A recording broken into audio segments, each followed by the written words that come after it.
เป็นอะไรเพิ่งมาฮอดไอทักทายเลยเนาะสิบติดบ่ดิฮะแล้วฮักแน่เลยจักลิตรดิโอ้พันมิลลิลิตรพี่น้องเอ้ยเนาะมื้อนี้ก็อยู่เฮือนอยู่ซ่านคือเก่าบ่ได้ไปไสเนาะอากาศก็ค่อนข้างดีเนี่ยพี่น้องเอ้ยเนาะแต่ค่อนข้างหนาวบ่ได้ไปไสอยู่เฮือนอยู่ซ่านกับลูกกับเต้าคือเก่าปะลุงเอ้ยสบายดีปะลุงค่ะลูกล่ะเฮ้ยจะอยากไปนี่ฮะเห็นพ่อบ่ได้เอาเพิ่นได้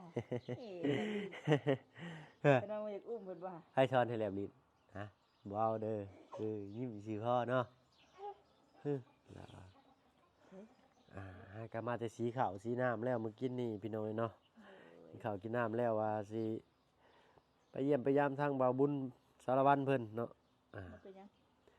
ยินข่าวคือว่าบ่สบายแต่มาเพิ่นเนาะนึกอะมีแต่คนบ่สบายช่วงนี้เลยเนาะลุงเฮิมก็พ่อเพิ่นลุงเฮิมก็ได้เนาะบรรยากาศหนาวร้อนอยู่หนาวร้อนหนาวมุกเท่าเลยเนาะร้อนมุกเท่าไม่ได้ร้อนได้บรรยากาศเย็นๆในมื้อนี้ก็ลมลมมามื้อนี้เนาะลูกสาวว่าสิม่วงย่อยอยู่หิน่ะใช่ล่ะม่วงย่อยอยู่เป็นวันเป็นไอบ่ว่าสิชวนลูกสาวไปนำหักให้เพิ่นอยู่เฮือนอยู่ซ่านเลยพี่น้องเนาะค่อนข้างลมแน่หน้าไปตุ้ยพุ่นแห้งลมแน่เพราะว่ามันอยู่นอกเด้ในบ้านนี่ยังลมอันนี้จักโมงเลยใช้โทรศัพท์เจ้า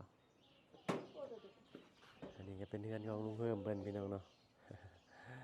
เห็นโกเกินเข้าเพิ่นอันนี้นะพี่น้อง11 โมงแล้วบ่เรื่องลิ้นแต่น้ำลายนี่ฮะคนโจ๊กไอ้ดินน้ำลายเกี่ยวดอกก้อยช่างว่าเด้อละแต่เก่าเด็กน้อยดินน้ำลายคนสิโจ๊กขนาดแต่การเนาะโอ้ยลิ้นน้ำลายอยู่ซุมือนะลูกอ่ะแบบจู่เลยได้เดี๋ยวนี้ฮะยุมหัวยุมหางแม่ยุมหางพ่อเลยจะหัวยองไปผมยังลนอยู่ไปขอตัวไปอันหาทางบ่าวบุญสารวัตรเพิ่นก่อนเนาะเฝ้าไปเฝ้ามาเอารถนี่แหละซาเล้งบ่อยากเอาไปเป็นไรคนถามชื่อสิเอาซาเล้งเช้านี้โอ้ยไปได้มาได้ใช้ซาเล้งนี่คือคักแท้เพิ่นว่าเลยเนาะอันนี้ก็ซาเล้งนี่เนาะเพิ่นเนาะคอกมันใหญ่ดีหั่นนะเนาะเอ้าไปแล้วสั่นเนาะโดยไปพบพ่อกันอีกเทื่อนึงอยู่บ้านบ่าวบุญสารวัตรเพิ่นพี่น้องเนาะบ๊ายบายลูกอ่ะอินเตอร์ไปลำลาไปต้องเห็ดมือแท้นี่ไปเอาเร็วทันพอปะมาไปปะไปกับยาเนาะโอเคป่ะพี่น้องป่ะไปพบพ่อกันอยู่ทางกันบ้านบ่าวบุญสารวัตรเพิ่นเนาะว่าถามข่าวว่าเป็นอะไรตั้งแต่มานี่ก็นุ่งบ่เห็นเพิ่นอยู่พี่น้องเนาะทางบ่าวเพิ่นก็ไปพุ่นแหละไปทางบ้านสาวแต๋วเพิ่นเนาะไปพี่น้องติดตามรับชมภาพบรรยากาศเป็นกันอีกเนาะพี่น้องเนาะมาฮอดจอดถึงวิธีเรียบร้อยเนาะคันว่าเห็นบ้านต้นไม้อะไรก็เหม็นมาฮอดจอดถึงโนดพี่น้องเนาะบ้านเฮือนซานบ่าวบุญสารวัตรเพิ่น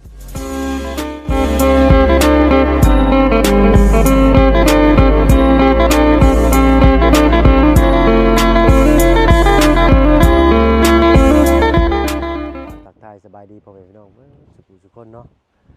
ผมพ่อกับบ่าวเพิ่นเคยหลายคือเก่าเนาะมื้อนี้ก็ที่เข้ามาแวะเวียนทำข่าวทางบ่าวบุญสารวัตรเพิ่นเนาะงัวเพิ่นสิออกเป็นยังไงเนาะไปเบิ่งกันอยู่เพื่อนอยู่ซ่านอยู่บ่เด้เนาะทักถามมาทางมื้อเช้านี่ว่าอยู่เพื่อนอยู่เนาะสิแวะเวียนเข้ามาหาเพิ่นว่าเป็นจังไดเนาะอาการดีขึ้นแล้วหรือบ่หรือจังไดเนาะพี่น้องไปติดตามรับชมภาพบรรยากาศนำกันเนาะนี่ก็หัวยงผู้ๆนี่พี่น้องเอ้ยเนาะไปเนาะเขาไปทักไปทายเพิ่นแล้วเนาะเห็นแต่แม่ตุ้ยเพิ่นนั่งโอ้ลมกับอันเพื่อนบ้านมาโอ้ลมนำกับทางมาเพิ่นก็สิบ่ซ้อเพิ่นเนาะให้เพิ่นโอ้ลมกันนะทางเฮาก็สิไปถามไทยทางบ่าวบุญสารวัตรเพิ่นพี่น้องเนาะนั่นแหละบ้านต้นไม้เพิ่นก็ได้เนาะหัวตอกของตามก็แน่นหนาดีบัดนี้พี่น้องเนาะยืนผู้เบิ่มจึงใช้แม่น้องนิ้วได้ฮะเนาะแต่แถวนี้แหละเพิ่นว่าเข้าสลุมพี่น้องเอ้ยโอ้เนาะตอนนั้นเพิ่นบ่พี่น้องเนาะไปติดตามรับชมกันพี่น้องเนาะพี่น้องเนาะเพิ่นก็ ำลังอันบูรณะเนาะน้องสะรวมของหมู่บ้านอันนี้ครับพี่น้องเนาะอ่าจูบน้ำมันก็หลายมื้อหลายวันอยู่เด้เนาะนี่ว่าสุขศาลาเพิ่นเนาะถ้าเราโคงพี่น้องเนาะต้นมะขามอันนั้นคือสิบูแมนพี่น้องเนาะลองเข้าไปอันหาเพิ่นเหมือนกันเนาะโอ้ยเนาะเป็นจังได๋ดีทีมงานเฮาคุมื้อนี่ก็เป็นไข้เป็นไอหลายเด้อพี่น้องเนาะยังแต่บ่าวเพิ่งเคยหลานกับลุงจันนี่แหละเนาะสีทนได้อยู่ เนาะยังบ่ฮอดมื้อฮอดยามเพิ่นเนาะคันว่าได้เป็นนี่ก็หนักคือกันได้นี่ก็ได้เนาะแม่นบ่ขาคือสิรีบๆบ่แม่นหน้านี่โอ้ยแม่นเลยพี่น้องเนาะพวกเขาจะรีบเบิ่งป๊อดโตได้ไรอ่ะนี่อยู่แบบเงาคนเดียวเนาะจนบ่จื้อเนาะมีหืดมียาให้กินเป็นอะไรมาฮอดไอทักทายเลยเนาะสิบ่ติดบ่นี่ฮะแล้วฮักแน่เลยเนี่ยไอคักแท้กินข้าวกินน้ำเลยบ่โอ้ยสบายดีเนาะยังเอาข้าวไปกินเลย สิกินหยังข้าวต้มข้าวต้ม ข้าวต้ม โอ้ยมีแต่สิต้มเองแล้วเนาะว้าวพี่น้องเอ้ยนี่ห้องคนห้องนอนคนเจ็บเนาะขอโทษขออภัยด้วยอ่านผิดอ่านถูกบ่เพิ่งเคยลาก็ได้เนาะงานภาษาลาวบ่ท่องแล้วคู่มือนี้เนาะเป็นอะไรแม่น้องนิ้วเมื่อเรียบร้อยเนาะ แม่เมื่อกินนี่พ่อเพิ่นอยู่หิมน้องสะผู้ มาแต่ต้นละจ้ะมาแต่ใช้มาอัน แต่เงิน มาแต่เฮือนนี้ฮะกันย่างลงมาเมื่อกี้นี่เนาะย่างขึ้นไปหาเจ้าอยู่เทิงเฮือนบ่เห็นเห็นแต่แม่ตุ้ยเพิ่นนั่งล้มกับมันชาวบ้านอยู่ก็เลยอันออกมาพี่เลยพี่น้อยเนาะยังบ่ทันกินข้าวกินน้ำกินแต่ข้าวเช้านะยังข้าวเที่ยงข้าวเที่ยงยังอยู่กินข้าวได้อยู่เนาะได้อยู่ตัวแซ่บอยู่ปกติอยู่แล้วคันกินข้าวบ่ได้นี่ห้วยหยอดหน้าข้าวต้มมาแล้วบาดนี่น้อยเรียบร้อยแล้วกินข้าวบ่ได้ย่าจังนี่หมอเพิ่นนี่บ่เพิ่นเตรียมให้ยาผ่านเชื้ออ๋อยาต้านเชื้อยาแก้ไอเลยแก้ปวดยาแก้ปวดท้องแพงบ่ปวดลายนำลงขออนุญาตติดวัดเด้อเด้อโอ้ยเลยจักถุงเลยใส่สโลมนี่ถุงนี้เฮาก็ใส่แล้วบ่30นาทีจังมื้อแรงน้องเบิดนี่มื้อแรงคันว่าบ่ทันใจนี่ก็ตัดก้นหายลงเลยเนาะได้อยู่กินกินเด้อบ่ต้องใส่เด้เด้ออย่างทั้งเราเพิ่งก็บ่เคยเข้ามาจักเทื่อพี่น้องเนาะอันทุกศาลาเพิ่นนี่ก็ได้ครั้งแรกเนาะเขามาเยี่ยมยามทางบ่าวบุญสารวัตรเพิ่นไปหาเพิ่นแล้วอยู่เฮือนบ่เห็นนะเห็นแต่แม่ตุ้ยเนาะมื้อเช้านี้แม่ตุ้ยคือว่าเจ้าเลี้ยวเป็นมงเพิ่งบ่น่ะนะไปขี่รถซาเล้งอยู่แม่นแล้วกันซาเล้งเอาเข้าไปชี้มื้อเช้านี่เฮ็ดได้สิได้ขึ้นเชโปนำอยู่บ่บัดนี้เพื่อขึ้น2-3มื้อเช้าอยู่แล้วว่าเนาะเช้าอยู่ตีเนาะลงมานี่ก็เป็นเขาสลมหรือบ่หรือว่าเป็นอะไรก่อนลงมานี่นอนมื้อคืนมื้อลงน่ะมื้อลงมาก็บ่ได้ทาคลิปคนนั้นคั่นนะบ่มาน้ำรถอันบ่บุญบ้านป่าบ่พี่น้องเอ้ยอากาศเปลี่ยนลมห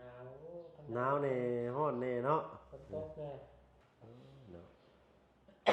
พี่น้องเอ้ยเนาะขาดทางอันบ่บุญบ้านป่าก็เมื่อวานนี้ขอยบ่ไหวแล้วเฒ่าขอยบ่ไหวแล้วเราทางนั้นก็เป็นไอแหะอยู่เบาเหย้าก็เป็นไอเบาบุญบ้านป่าก็เป็นเนาะไปงานบุกแค่โฮเทลไปบ่จ้ะ ไปคือกันเนาะไปกับลุงจันทร์เพิ่นทีมงานหลายคนนั่นแหละเนาะทั้งประธานป้องทั้งลุงเฮิมบ่าวไล่พาลุย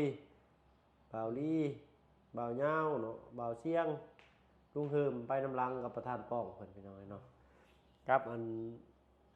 มีทางบุญบรรณานี่เด้กับอันผัวเพิ่นเนาะพี่น้องจะเอิ้นอะไรกับพ่อเฒ่าได้หน่อยก็ได้เป็นพ่อเฒ่าทั้งบ่าวเพิ่นเนาะเพราะว่าเพิ่นเป็นน้องของพ่อเฒ่าต้องเอิ้นเพิ่นพ่อเฒ่าพี่น้องเนาะและเปลี่ยนบรรยากาศเนี่ยเนาะอันขึ้นไปแตนซอยคนอื่นหลายก็ฮอดมาซอยกันเองบาดนี่เนาะซอยเรือกันเองบาดพี่น้องเนาะวิวทิวทัศน์ทางนอกกะสีโหดหูเนี่ยบ่จักอันนี้เนาะอันนี้ก็เป็นของการบ้านพี่น้องเนาะ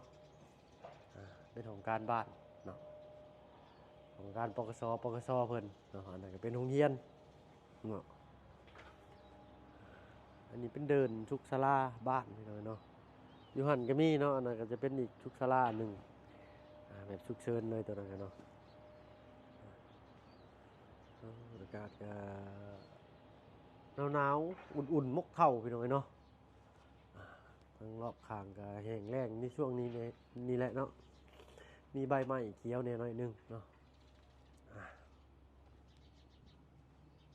มีเจ้าของเด้นี่เนาะเป็นอ่างน้ำเพิ่นเนาะบรรยากาศรอบๆพี่น้องเนาะก็แห้งแล้งนี่แหละเนาะทางบ้านเฮาก็ได้เสร็จได้แหละเนาะมันนี่ก็ของการเพิ่นก็กำลังสร้างเพิ่มเติมเพิ่นน้องเนาะว่านั่นก็แม่นอีกอันนึงเนาะไงดิเผาคนเจ็บคนป่วยนี่เนาะแล้วชีไปปวดแขนบ่ห้องใช่มอนขึ้นบ่มอนห้องขึ้นเนี่ยนี่บ่แม่นแหละนี่น้ำเกลือก็สิได้ไหลเนาะขนาดบาบุญบ้านป่าคนเล็กก็ยังเงินเลี้ยงเนาะว้าวคนเล็กซื้อได้คนเล็กก็ซื้อให้เลือกก็เลยยังไงเลยถ้ามีแต่ยังบ่เป็นนี่มีอันเบาลี่เบาเชียงเบาเจียงทองลุงจันทร์นี่ก็คอยเนาะยังอันชี้ทนได้นี่ก็ได้เนาะแต่เรื่องเป็นวัดเป็นภูมิแพ้นี่เป็นค่อยนี่คนแรกเลยเป็นก่อนหมู่แล้วนะกี่อีกแล้วขึ้นไรแห้งปลูกจ้ะฮะไหลแห้งบ่แพทย์หมอเพิ่นบ่ได้มาเบิ่งบ่เนาะหมดไปเมื่อกี้นี่บ่เพิ่นจะมาเยี่ยมบ่อยอยู่บ่มาบ่อยอยู่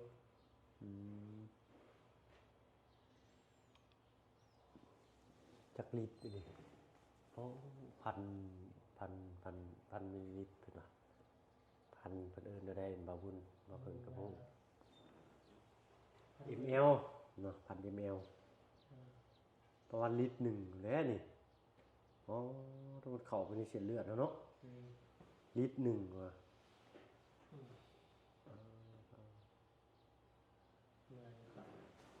เจ้าเป็นหยังเนาะเจ้าลงมาก่อนว่าตอนเจ้าลงมาอากาศมันเปลี่ยนไปได้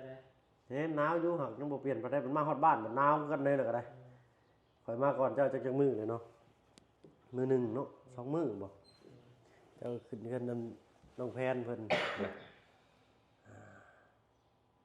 หลังจากถ้าอยู่บ้านน้องแพนแล้วก็เงียบเลยเจ้าก็เนาะเป็นจากหันเลยเป็นบ่เดี๋ยวพี่น้องเอ้ยเนาะลองกินลองขับเลยจากมื้ออะไรนี่2มื้อพี่ส่งมาถามว่าโอ้มันยังบ่ลงคลิปไผ FC ส่งมาถามเนาะขอบใจเพิ่นเนี่ยเนาะยังเป็นห่วงกันอยู่เนาะยังเงินติดตามข่าวเนาะจำนี้ก็ดีอกดีใจแหละพี่น้องเอ้ยเนาะ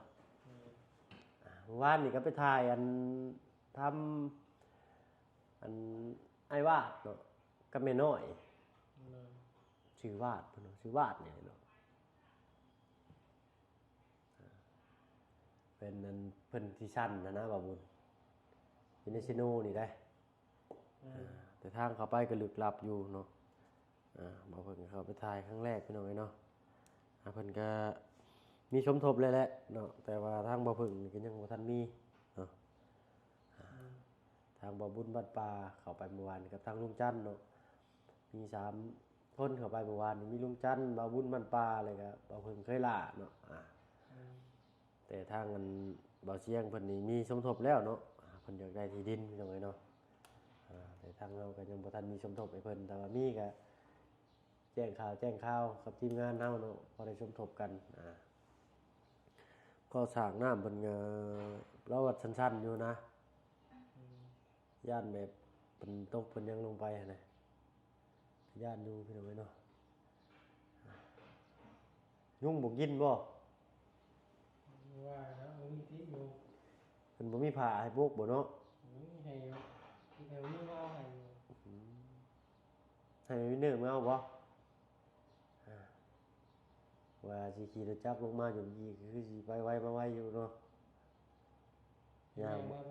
มาแต่เฮือนเทิงหมดแล้วเจ้าก็ย่างมาบ่คือบ่ซะเล้งมามันโคกมันโคกทางยากไงเรียนแน่พี่น้องเนาะตื่มต้นเม้นเขาหันไปแห้งคากอีกเลยเด้อตลุยเขาหันไปพอแห้งอีกพี่น้องเนาะบ่เพิ่นมาแล้วบ่แฮ่บ่กินเพิ่นให้กินได้ปกติบ่มื้อกินน้ำเย็นนะให้กินน้ำอุ่นลิ้นปากลิ้นเท่านี้มันก็จะจืดอยู่บ่ล่ะจืดแล้วนาไปเลยยังบ่แซ่จะได้สบายอยากกินข้าวต้มชื่อใช้เดให้บ้านซิโนได้บ้านนี่ต้มเอาก็ได้แล้วต้มมันสิแซ่บบ่มีได้หมูสับอยู่เฮือนน่ะต้มหมูสับด้วยต้มหมูสับเนาะ12ก็ได้ฮะ12ก็ได้จะว่าอีกจ้ะ12ก็ได้12ต้มข้าวต้มพี่น้องบ้านน่ะบ่มีขายเนาะเฮาเอาข้าวเจ้าหรือข้าวเหนียวนี่ต้มข้าวเจ้าเลยเนาะพอครัวก็ทำคนป่วยพี่น้องเนาะพอครัวทำคนป่วยบัดนี้ข้าวต้มใส่หมูสับแซ่บอยู่เลยเนาะจะนอนกันแล้วอะไรได้ดิเที่ยงเมื่อวันบ่าย2พอดีชั่วโมงเลยฮะ11 โมงเที่ยงเมื่อวันบ่าย1บ่าย2พอดีเนาะพี่น้องเลยจะ800อีเมลเนาะว่าใจฮ้อนเนี่ยก็เปิดฟ้าดูดื่มเลยเนาะพี่น้องก็โนโฮอร์โมนเล็กน้อยเนาะปัจจุบันใช้โอกาสถามว่าไม่นี่บางที่ก็ดังบางที่ก็บ่ดังเลยท่ะเรียกว่าเฮาปรับนึงผิดพลาดบ่เนาะมันก็ดังอยู่เลยแต่ว่าเสียงจากคอยนะเป็นเฮาปรับนี่บ่เนาะS5บ่หรือว่าปรับยังนี่เนาะก็โอเคจะได้พี่น้องเนาะบ่ได้ปรับยังไงครับบ่ใช่ปกติเลยเนาะมาแต่บ้านชาวอ้วนมื้อนี้ก็ไปหาน้องโกมกับลุงมื้อนั้นนะไปโลไปพ่อวันเช้ายังก็เตี้ยชื่อเพิ่นนะอายุ19ปีตัวน้อยได้ลูก1คนว่าซั่นโธ่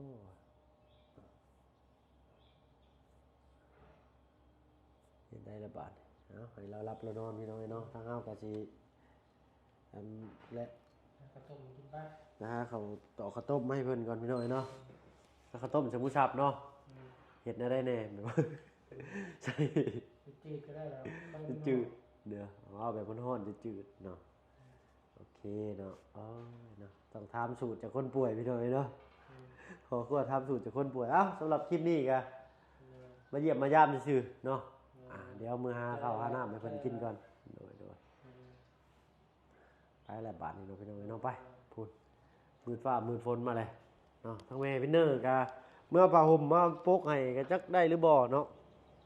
เดี๋ยวสินำมื้อเบิ่งอีกพี่น้องเพราะว่ามื้อทางเดียวเนาะมื้อทางเดียวกันแหละก็สิมื้อต้มข้าวต้มให้เพิ่นก่อนเนาะ สิหายดีขึ้นหรือสิหนักกว่าเก่าก็รุ่นไปด้วยกันพี่น้อยเนาะสำหรับคลิปนี้ลาแล้วพี่น้อยเนาะพอกันคลิปหน้าเอาเป็นว่าสำบายดีพี่น้องเนาะ